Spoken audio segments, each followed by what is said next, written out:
바디메오가 눈을 떴다고 했습니다. 오늘도 기대면 예배입니다. 참고해 주시고요. 예수님이 말씀하시니 바디메오가 눈을 떴다니, 예수님이 말씀하시니 죽은 나사로가 살아난다, 예수님이 말씀하시니 거친 파도가 잠잠해졌다, 이렇게 표현하시고 있습니다. 우리 하나님은 전지전능하신 하나님이십니다. 무소부재하신 하나님이십니다. 모르시는 것이고 전능하신 하나님이십니다. 못하실 일이 없습니다. 그 하나님께서 사도행전에서 말씀하십니다.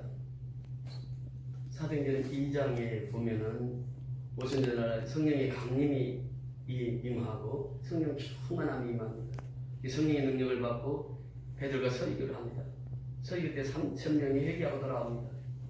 그리고 3장에 나오면 안전병을 고친 사건이 나옵니다. 이 사도행전을 기록한 사람이 누구입니까? 누가입니다.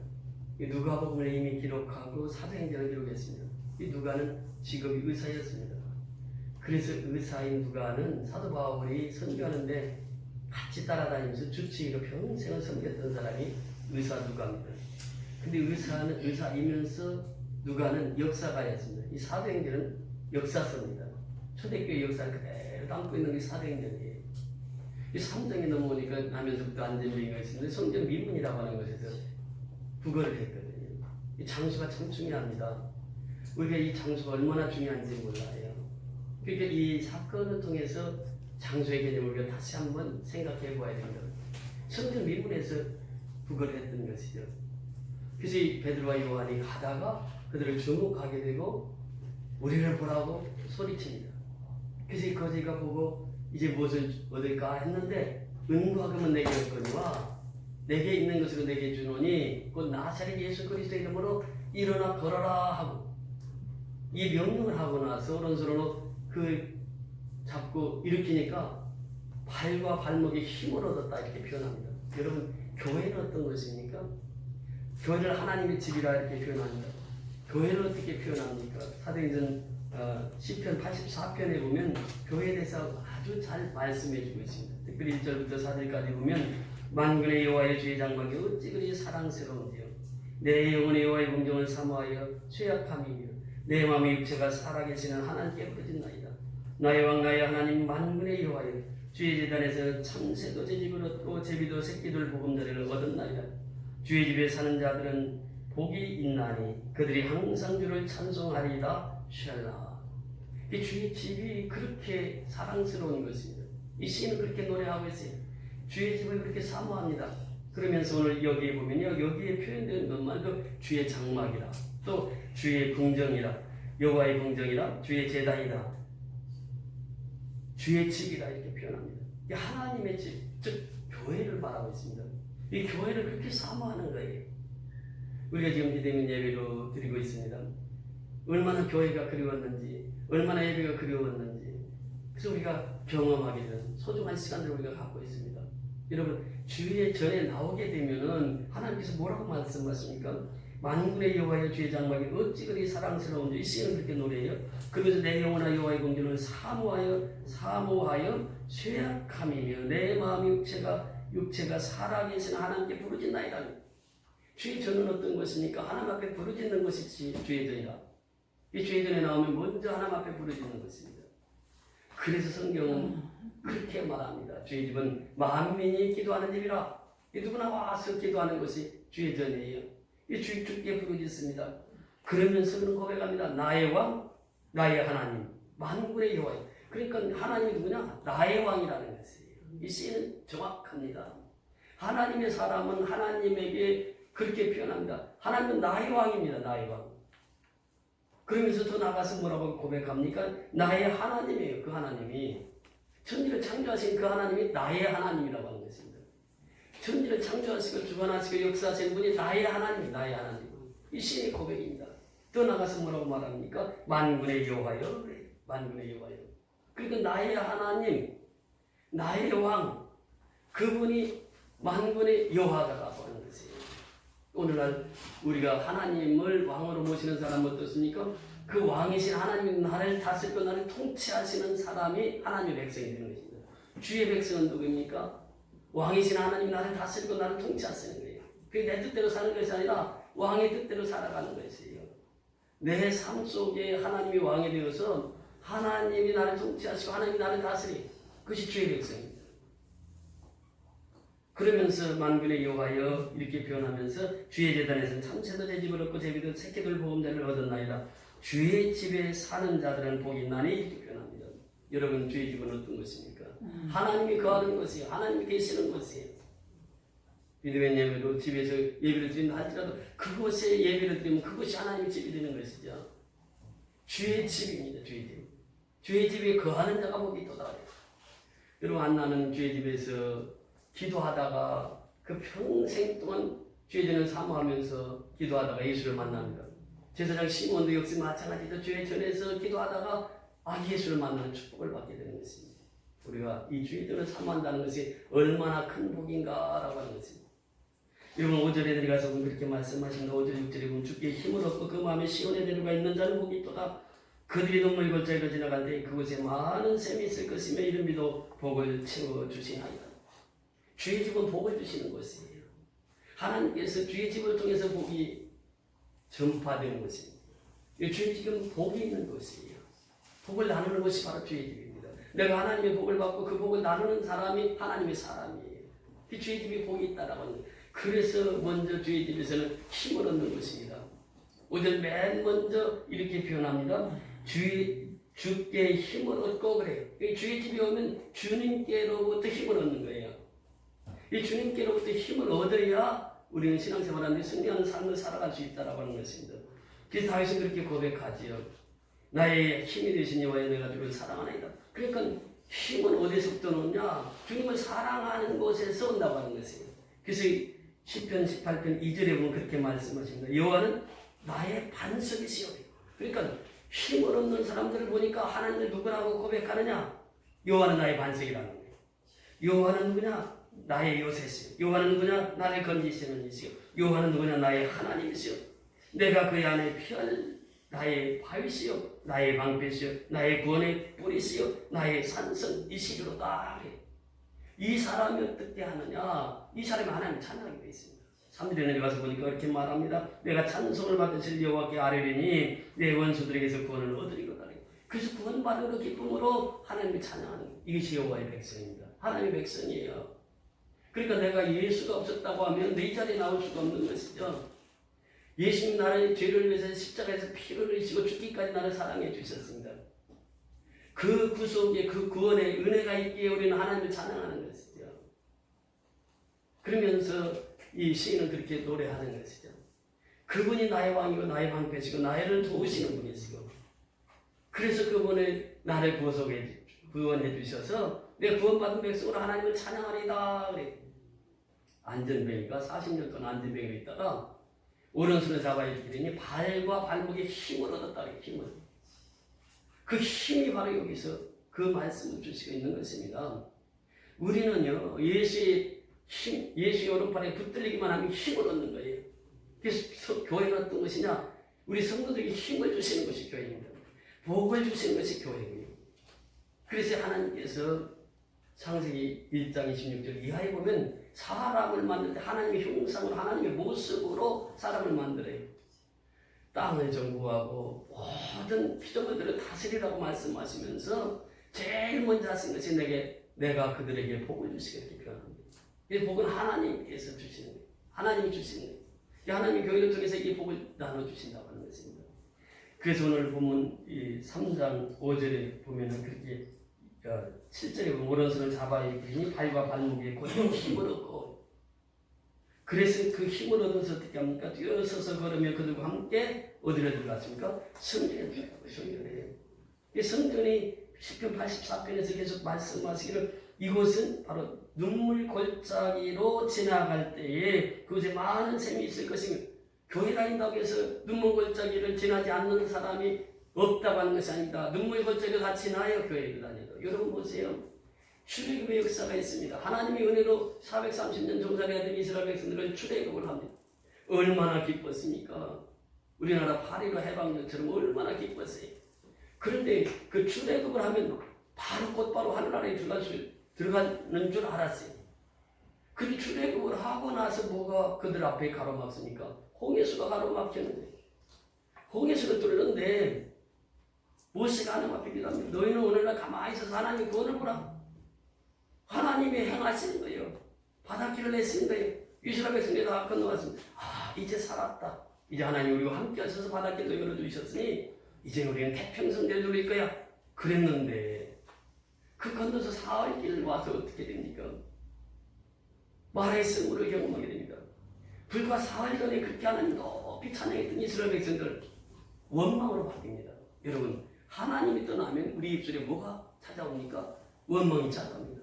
미움이 찾아와요. 다툼이 찾아와요. 그러니까 하나님이 있을 때는 기쁨이 충만한데 하나님만 떠나기만 하면 원망이 찾아오는 거예요. 이스라엘 백성이 불과 사흘길 홍해수 건넌 사건 이후에 사흘길 가다가 마라의 승부를 만났을 때 그들은 원망합니다. 불평합니다.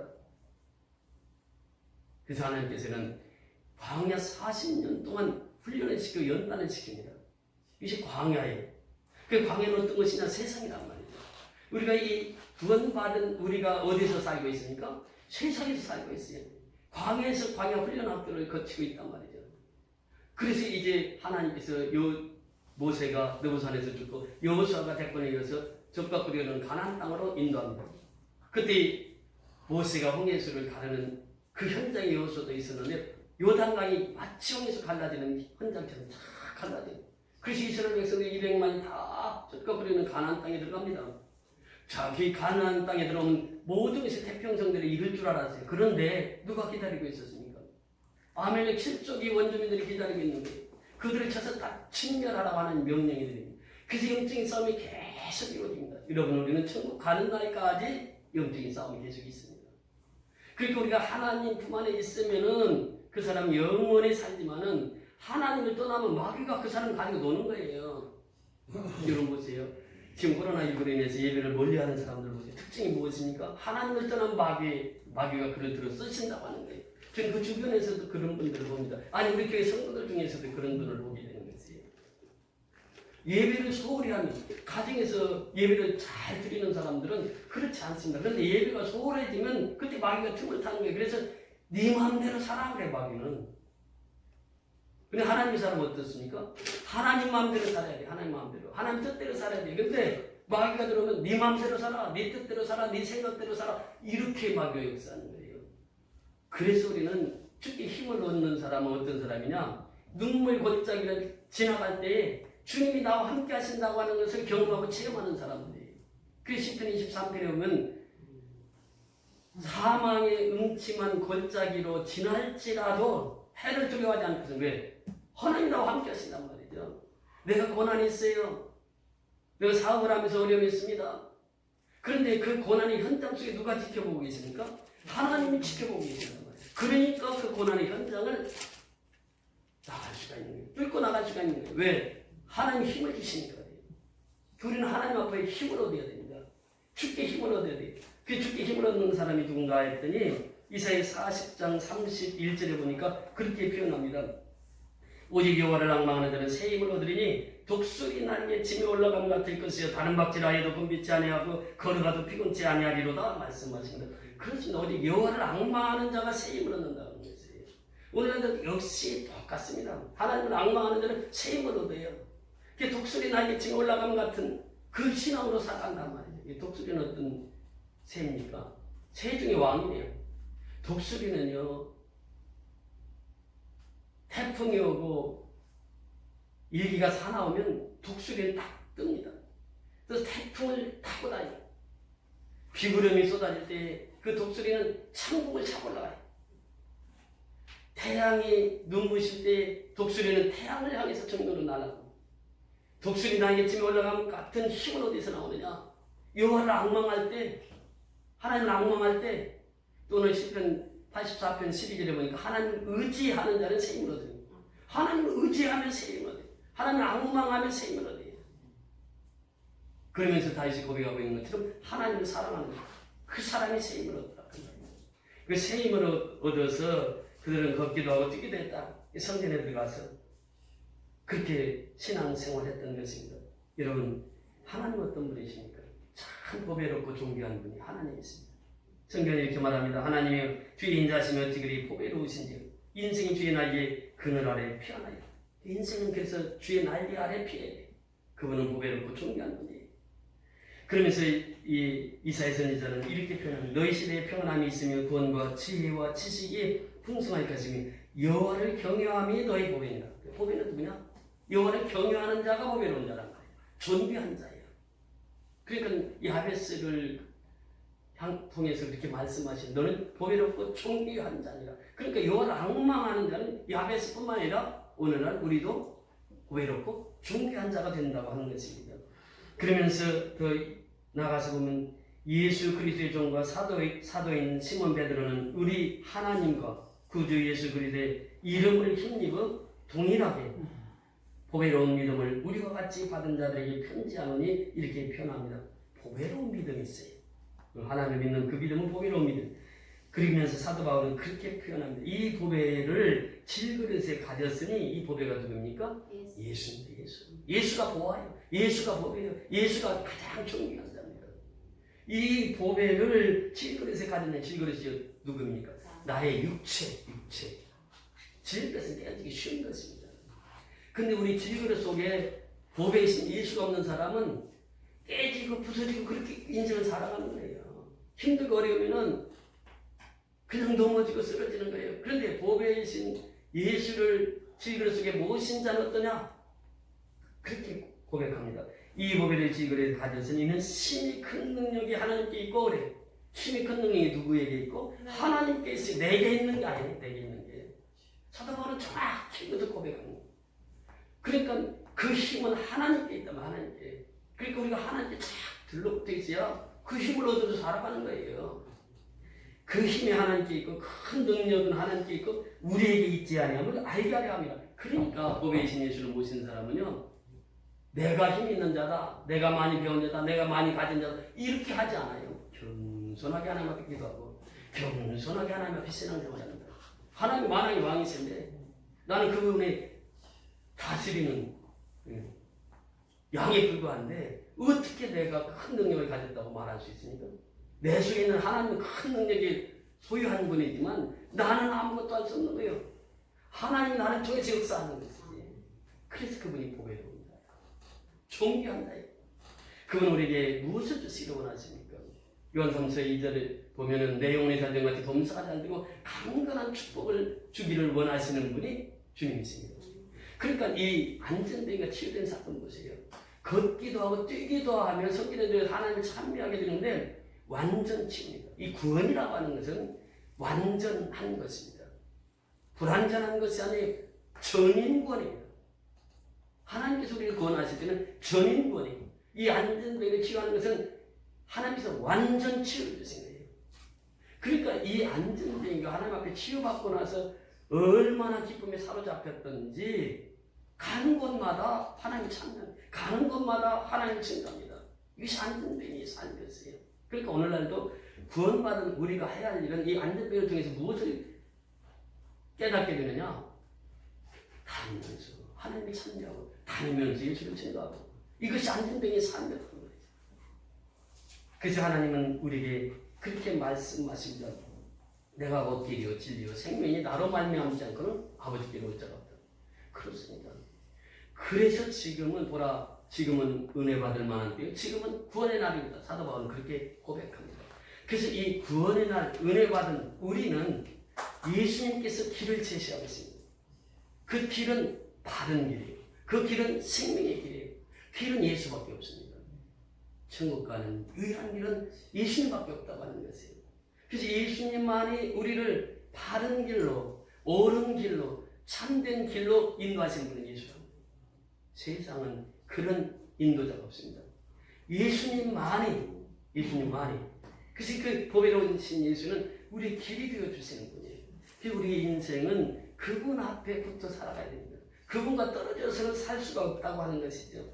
그래서 예수를 믿게 되면 누구든지 새로운 피조물이 되는 것이죠. 그러니 누구든지 그리스도 안에 있으면 새로운 피조물이 이전 것을 지나가서 보라 새 것이 되었다. 새로운 피조물이 되어서 길 대신 예수님을 따라가는 것이죠. 그러면서 그 구원은 어떻게 이루어집니까? 너희가 그 은혜를 인하여 믿음으로 말미암아 구원을 얻었나니 이것이 너희에게서 난 것이 아니요 하나님의 선물이라고. 구원은 하나님의 선물이에요. 선물로 우리에게 주신 것이다. 그러니까 그 선물을 받은 우리는 그 예수님의 길을 묵묵히 따라가는 거예요. 그 길이 참 길이니까 그래요. 그 길만이 생명의 길이니까 그래요. 그 길만이 진리의 길이니까 그래요. 그 예수를 따라가는 거예요. 여러분 보세요. 예수님께서 씨 뿌림의 비유를 말씀하신다. 씨를 뿌립니다. 근데 어떤 씨는 길가에 떨어져요. 어떤 씨는 돌짝밭에 떨어지고 어떤 씨는 가시덤불에 떨어집니다.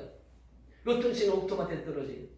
근데 옥토밭에 떨어진 씨를 보니까 30배, 60배, 100배의 결실을 맺어요.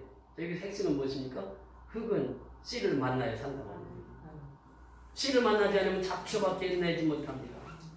씨가 딱 떨어지면 그때부터 씨가 어떻게 자랍니까? 첫째는 씨가 썩어야 삽니다. 예수를 만나 우리는 첫째로 우리가 해야 할 일이 무엇입니까? 예수님 말씀하세요. 아무든지 나를 따라오려거든 자기를 부인하고 오병이어 기적을 해나가 수많은 사람들이 예수님을 따라갈 때 그때 예수님께서 하신 말씀이 아무든지 나를 따라오려거든 자기를 부인하라고 하는 것이요. 십자가 길을 가라고 하는 것이에요. 내가 죽고 예수와 함께 살라고 하는 것이에요. 사도 바울이 고백하는 것이 무엇입니까? 내가 그리스도와 함께 십자가에 못 박혔나니 내가 못을 박혀야 된다. 십자가에 내가 죽어야 된다. 예수님처럼. 이것이 내가 사는 길이란 말이죠. 예수님께서 말씀하신 것, 내가 그리스도와 사도 바울이 고백할 때 내가 그리스도와 함께 십자가에 못 박혔나니 그런 적이 전에 내가 사는 것이 아니 오직 내 안에 누가 사신 것이라? 그리스도께서 사신 것이라. 예수가 사신 것이라. 내가 죽어야 예수가 내 안에 사신단 말이에요. 보배이신 예수가 질그릇 속에 담겨져 있는 거예요. 내가 죽지 않고는 보배이신 예수를 담을 수가 없습니다. 질그릇 속에 이 보배를 담을 수 있는 길은 다른 길이 아니라 내가 죽어야 된다. 씨는 썩어야 새순을 납니다. 새순이 나면 그곳에서 이제 씨가 자라서 꽃을 피고 열매를 맺어요. 그래서 이 열매를 맺는데 옥토밭에 있는 열매는 최소한 30배입니다. 우리가 신앙생활은 그래서 즐겁고 기쁜 것이에요. 세상과 비교할 수가 없습니다. 신앙. 그래서 씨를 심어서 옥토밭에 떨어지기만 하면 30배, 60배, 100배예요. 그런데 이 말씀 예수님께서 말씀하십니다. 이 말씀은 예수님의 말씀을 듣고 깨닫는 자는 옥토밭이 되는 것이고 깨닫지 못하는 자, 그것이 이제 마태복음 13장에 집에 가서 꼭 찾아보세요. 그 이제 해설할 때 예수님 그렇게 해설하세요. 듣고 깨닫지 못하는 자에 대해서 세 가지로 얘기합니다. 그 밭이 길가밭, 또 돌짝밭, 가시밭이에요. 깨닫지 못하면 내 속에 돌짝밭이 있다는 거예요. 내 속에 가시밭이 있다는 거예요. 내 속에 길가와 같은 밭이 있다는 거예요. 그러니까 내 마음 속에 길가와 같은 마음, 돌짝밭과 같은 마음, 가시덤불과 같은 마음을 말씀을 통해서 비교를 해요. 길과 같은 밭은 쟁기로 깊이 땅을 갈아엎어야 돼. 그래야 그 씨를 심으면 나옵니다. 우리 심령도 역시 마찬가지입니다. 하나님의 말씀을 깊이 내 심령을 뒤집어 놔야 돼요. 뒤집어 놔야 돼요. 그래야 그 옥토밭이 되는 거예요. 돌짝밭은 어때요? 돌을 옮겨놔야 되거든요. 옮겨놔서 옥토밭을 만들어야 돼요. 우리가 고구마를 심을 때 제일 먼저 하는 것이 무엇입니까? 고랑을 치기 전에 돌부터 다 주워내요. 돌이 있으면 고구마가 제대로 안 자라요. 그러니까 돌부터 다 주워냅니다. 이것이 뭐냐면 신앙생활하는 우리에게 주신 말씀이거든요. 우리가 지금 돌짝밭을 돌을 말씀으로 내 속에서 끌어내서 버려야 된다. 가치밭은 무엇입니까? 성령이 불을 받아서 다 태워버려야 되고 악한 것. 이것을 내 속에 있는 이 악한 것들을 성령이 불을 받아서 다 가시를 태워버려야 돼. 그게 옥토밭이 되거든요. 그 옥토밭에 대해서 말씀하실 때 말씀을 듣고 깨닫는 자는 이렇게 표현합니다. 여러분 신앙은 무엇입니까? 말씀을 듣고 깨닫는 것이 신앙이에요. 깨달아지지 않으면 불신앙입니다. 이게. 와서 말씀을 받아도 그 말씀이 깨달아지지가 않아요. 그럼 아직도 내가 신앙생활을 제대로 못하고 있다는 거죠. 말씀을 듣고 깨달아지면 옥토밭이 되어 있다는 것입니다. 옥토밭이. 그래서 말씀을 듣고 깨달아지지 아니할 때는 내 속에 지금 길가밭인가 돌짝밭인가 가시밭인가를 확인해야 된다는 거예요. 그것을 확인하고 내가 그 일을 해야 돼요. 그래서 옥토밭을 만들어야 30배, 60배, 100배의 결실을 맺는다고 하는 것입니다. 여러분 밭은 관리를 해야 하는 것이 참 중요합니다. 그래서 농부의 손길이 얼만큼 가느냐에 따라서 곡식이 이루어진다는 거예요. 지금 강석이 한 30년 동안 계속 농사를 지어서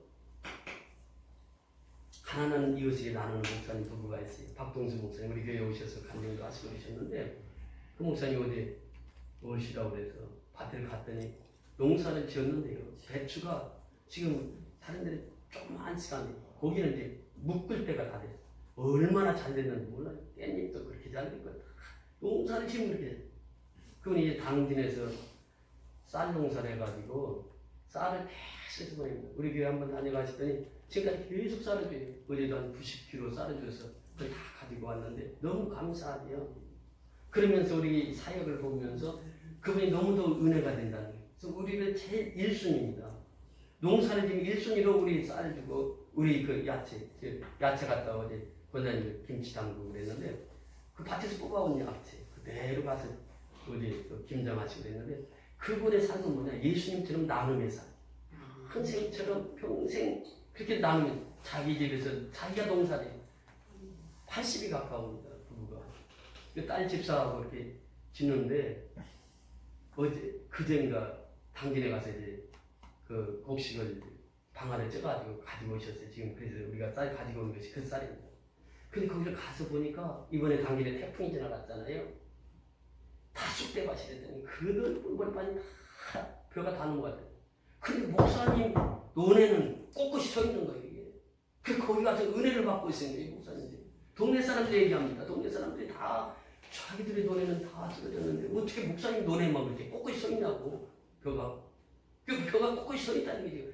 그 3일 전에 가서 보고 저희 간증을 하면서 하나님이, 그러니까 제가 거기서 뭘 느끼고 왔냐면 이걸 심어가지고 자기들이 먹는 게 아니에요. 강서구에 어려운 이웃들이 다 나눠줘요. 여호와니 씨, 그 어려운 사람들 사는 그곳에 다 나눠주고 다 나눠줘요. 그거는.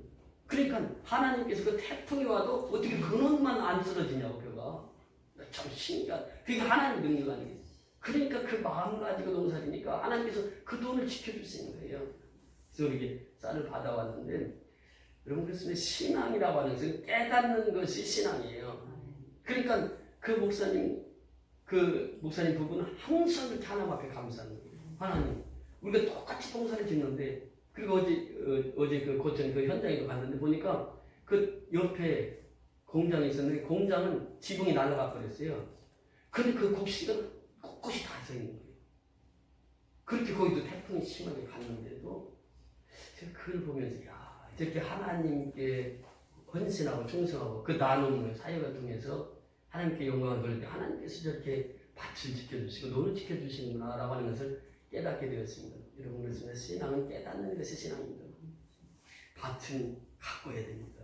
가꾸지 않으면 바로 잡초가 납니다. 그래서 바로 그 예수님께서 결론적으로 어떤 말씀을 주시냐면 밭에 씨를 뿌렸다고. 근데 뿌리지 않는 가라지가 나더라고요. 가라지는 뿌리지 않았거든. 근데 그게 나는 거예요. 그 밭을 관리 안 하면 가라지가 다 덮어버리는 거예요. 요즘에 황금 벌판이잖아요. 나가서 논밭 보세요. 논에 황금 벌판을 딱 보면은 마음이 괜히 기쁜 거예요. 이게 늘은 황금 벌판이 딱 지나가면. 그런데 게으른 농부를 보면요, 그 피가 자라가지고 피가 막 꼿꼿이 있어요. 피를 안 뽑아줘요. 피가 뭐냐면 가라지에서 이제 가라지. 그거 뽑아줘야 돼. 게으른 농부는 피를 같이 키웁니다. 농사 부지런한 사람은 다 잡초 뽑아줘요. 쌀국만 키우고. 그래서 우리가 신앙이라고 하는 것은 예수님과 함께 살면은 내가 살아있고 영생의 복을 받아들이는 거예요. 그래서 내가 코로나19 때문에 이게 무섭다고. 다른 데는 다 하는데 교회만 안 와. 교회는 무슨 코로나 저기인 줄 알고. 근데 이게 참 힘든 것이 바로 그것입니다. 우리가 어렵더라도 교회 못 오는 사람 가정에서 이 예배를 지속하지 않으면 마귀가 가지고 노는 거예요. 그래서 우리는 교회에서든 가정에서든 최선을 다해서 예배 중심에 사는 거예요. 살아갈 때 하나님께서 우리를 통해서 역사를 이루십니다. 그래서 내가 예수 떠나면 죽었습니다. 이것이 신앙이에요. 예수 안에 있으면 삽니다. 다시 말하면 예수님과 연합되어 있는 자는 살고 예수님과 떨어진 자는 죽는다. 이게 신앙이다. 그래서 우리가 어느 곳에서 무엇을 하든지 예수님과 연합해서 승리하는 저와 여러분이 다 될 수 있기를 주의 이름으로 축원을 드립니다.